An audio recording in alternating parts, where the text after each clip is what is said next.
Hi everybody, this is Laura, City Scrapper. Thank you so much for joining me on my channel. Today I have a layout that I made using the January My Creative Scrapbook limited edition kit. I am starting off by using a dauber and some Distress Oxide in Stormy Sky and the stencil that we received in this month's kit, and of course one of the beautiful papers that we got. This is a gorgeous 49 and market paper, and the backgrounds are always fantastic, but I did want to add just a little bit of my own touch to the background, and I thought that Stormy Sky was the perfect color to go along with the colors in this collection.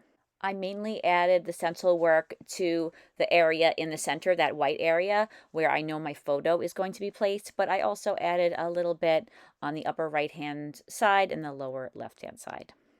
Now I have my container of watered down white acrylic paint, and I'm splattering the paint all over the background. I love to have white splatters in the background, even though there's already a lot of mixed media effects on this 49 and market paper. I do really like the addition of some white splatters. For this layout, I didn't add any sprays to the background. I really thought that I had enough going on, starting out with the beautiful pattern paper, then with the stenciling work, and then with the splatters. I thought that that would be enough. In this month's kit, we received some rub-ons, and I loved the rub-ons. I was really happy that they were included because I haven't used them in a while, and it really got me excited about using rub-ons again. For this layout, I use a lot of rub-ons, but I started with the title Today. That was one of the larger titles that was in the rub-on sheet. I measured to see where the center of my paper was to make sure that the title was centered, and then I removed the piece of paper from the back and began rubbing the rub-on with the little tool that comes in the pack. When I'm using rub-ons, I like to cut out whatever rub-on I'm going to be using from the larger sheet of rub-ons. I just find it easier that way. I used some washi tape to attach the film that the rub-on comes in down to the paper, and at first I just did that because I wanted to make sure it stayed positioned, but I found that it came in handy to have that sheet almost like on a hinge so that I could easily put the sheet back on again and finish rubbing any little spots that I missed. I was in love with this frame as soon as I saw it in the kit. I just think it's gorgeous. I just wanted to add a little bit of ink to the edges, so I'm using some Vintage Photo Distress ink and a dauber, and I'm applying it not only to the outside of the frame but also to the inside as well. I also have a piece of a frame that I'm going to be using on the layout. I had cut a frame into parts, and I used part on another layout, and I'm going to use another part on this layout. There were a number of die cuts and laser cuts that I wanted to use on this layout. The 49 and market packs that we get in the kit are just jam-packed with all kinds of die cuts and, like I said, laser cuts, and I found lots of florals that I wanted to use on this layout. I also picked out 2 stamps that I thought would look nice mixed in with the florals. So some of the die cut pieces have a white border, and sometimes I like to have a white border. In this case, nothing else did, so I decided that I would just fussy cut off the white edging. And then I used some Distress Oxide in Chip Sapphire, and I inked the edges of all of the die cut pieces, and that brings a cohesiveness to everything on the page. The only elements on the page that are not inked with the Chip Sapphire Distress Oxide are the frame and that strip that I'm going to be putting underneath the frame, and I like the way that looks a little different because it draws a little bit of attention to the frame and that center photo cluster.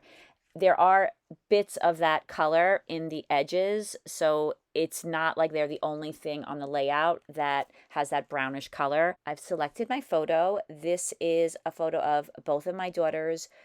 Several years ago, we went to the New York Botanical Gardens, and they had a Chihuly exhibit, and I would normally not have cut out the Chihuly glass sculpture that was behind them. It was absolutely gorgeous, but I think this must be one of the most scrapbooked days in all my scrapbooks. So There are plenty of photos of this Chihuly sculpture and my kids standing in front of it, but for this layout, I cut out a lot of it, but I do like the way the light in the background makes the photo look. And if you're not familiar with Chihuly, he's an artist, and they took all of his glass sculptures of all different sizes and they incorporated them into the garden as a temporary exhibit, and it was just absolutely gorgeous, which is why I scrapbooked this day so much.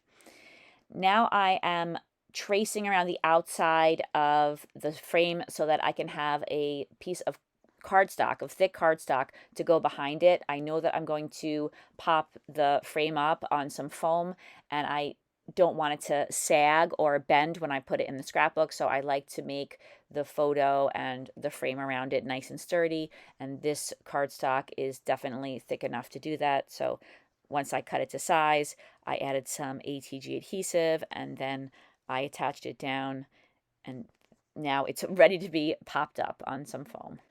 Recently, I was arranging my scrapbooks and I realized that I had enough layouts from this day to make an entire scrapbook of the botanical gardens, and I'm not done scrapbooking that day yet, so I hope to keep it to one album because that's a little excessive. I'm using my T-square and measuring to make sure that everything is in the center. Since I'm going with a symmetrical centered layout, I want to make sure that everything is indeed in the center. So I'm using my ruler just to double check that. I used ATG adhesive to hold the photo down, but because I used foam behind the photo, I will have to go back later with some wet glue and attach it down permanently. I don't like to attach things down permanently until I'm 100% sure of where I have everything. And the ATG adhesive will hold the foam down for a little while, but it won't hold it down permanently. I say that on a lot of my videos, but I just don't want anybody to use ATG adhesive and then years later have to redo the page because it fell apart. I'm arranging all of the florals around the photo.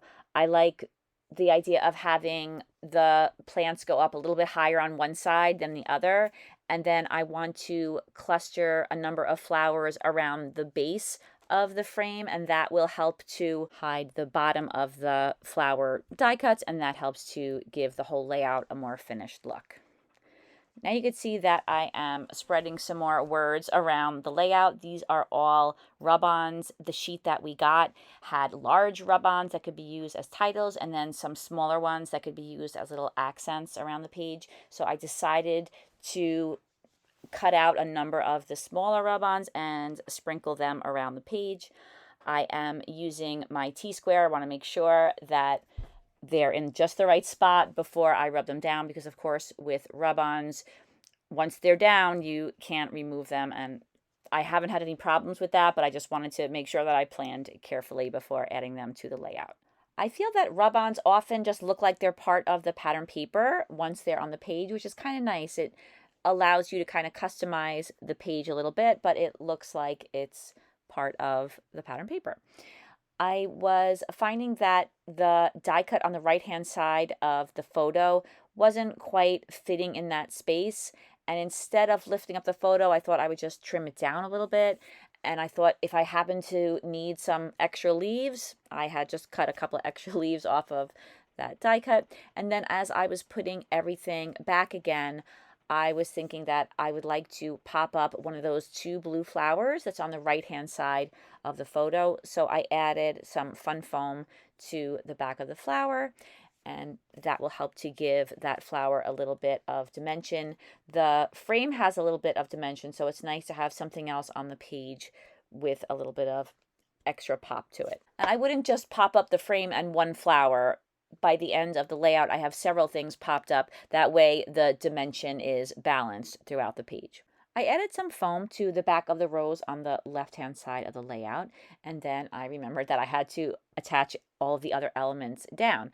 I love to use the ATG gun because the adhesive is generally repositionable. I find that I have to be very careful though with the ATG gun and these very delicate laser cuts, because sometimes the pressure from rolling the glue across the surface of the paper can cause it to rip. Luckily, nothing ripped this time, and I was able to attach that laser cut in one piece. Now I'm layering another die cut flower on top of it. I couldn't get the die cut to fit nicely next to the photo, so I decided to just trim a little bit of it off. And I do end up using all these little pieces that I trim off later on in the layout.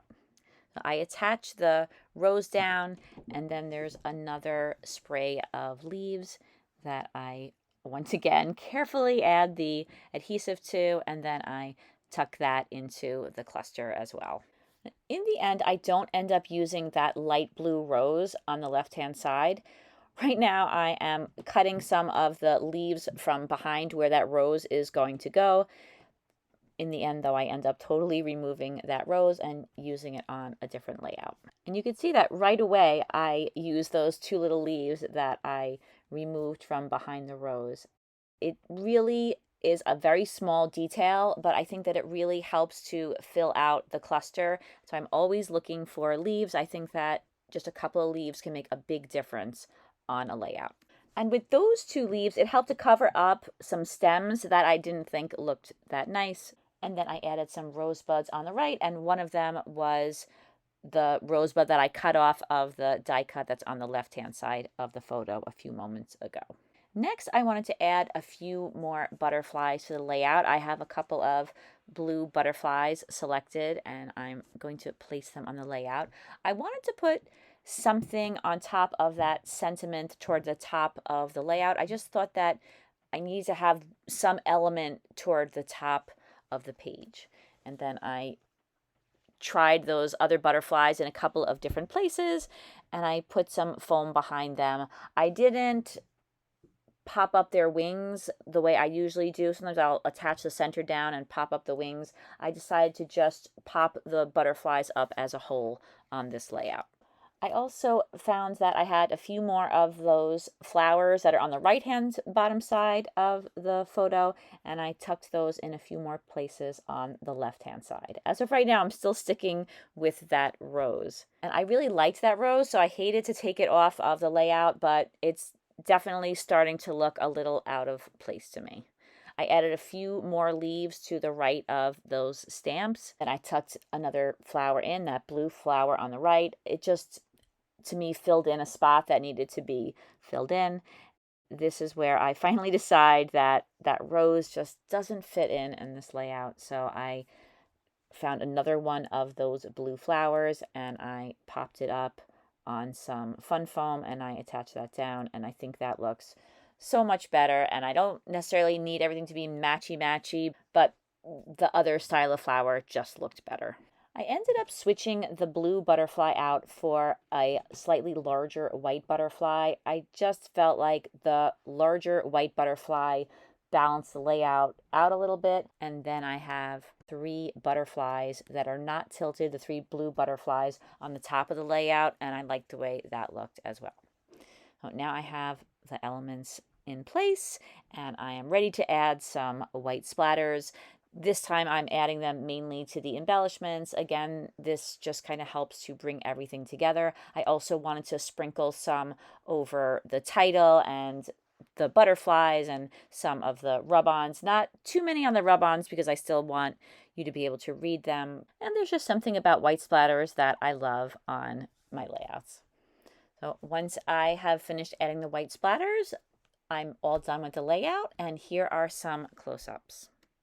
Thank you very much for watching this video. I just want to say thank you so much to everyone who has left me a comment. I finally got caught up on all of the comments, and I so enjoyed reading them. I am very, very grateful to have such wonderful people who watch my videos. Thank you so much. You can check out this beautiful kit and all of the beautiful kits that are available from My Creative Scrapbook. All of the information is in the description box for you to check out their social media and their website. Have a great day, everybody. Take care. Bye-bye.